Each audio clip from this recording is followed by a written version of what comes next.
ወንበር ማንሸራተት በማሌዥያ በሚገኝ ግዙፍ የገበያ ሞል ውስጥ ነው። በዚህ የገበያ ሞል ውስጥ በተገኘው የካሜራ ቅጂ ላይ በሬስቶራንት ውስጥ እየተመገበ ያለ አንድ ሰው ቦርሳውን ከጎኑ በሚገኝ ወንበር ላይ አስቀምጦ ወደ ጉዳዩ አተኩሯል።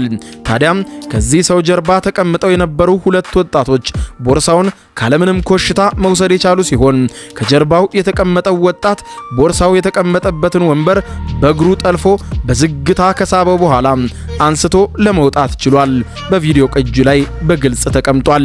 ይህ ሁሉ ሲፈጠር ቦርሳውን የወሰደውና ወንበሩን በእግሩ ሲያንሸራትት የነበረው ወጣት ኮሽታ እንኳን አለመስማቱና የቦርሳውን ባለቤት ደግሞ ለአፍታ አለመጠርጠሩን መመልከት ይቻላል።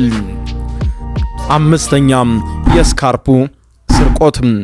ምንም እንኳን በስካርፍ ተሸፍነው የሚንቀሳቀሱ በእድሜያቸው ገፋ ያሉ ሰዎችም በስርቆት ወንጀል መጠርጠር የሚከብድ ነገር ቢሆንም በዚህ ከማሌዥያ በተገኘው የቪዲዮ ቅጂ ላይ ግን የጌጣጌጥ መሸጫ ሱቅ ውስጥ የገቡ ሁለት ሴቶች እርስ በርስ በመተጋገዝ ከፊት ለፊት የተቀመጠው የአንገት ሐብል ከነማስቀመጫው በመውሰድ አንደኛዋ ሴት ያነሳችውን ሐብል አብራ በቆመችው የስርቆት አጋሯ ስካርፕ ውስጥ በማስገባትና ስካርፑን በኋላ በመደራረብ ምንም ያልተፈጠረ አስመስለው ከዚሁ ሞል ለመውጣት ችለዋል።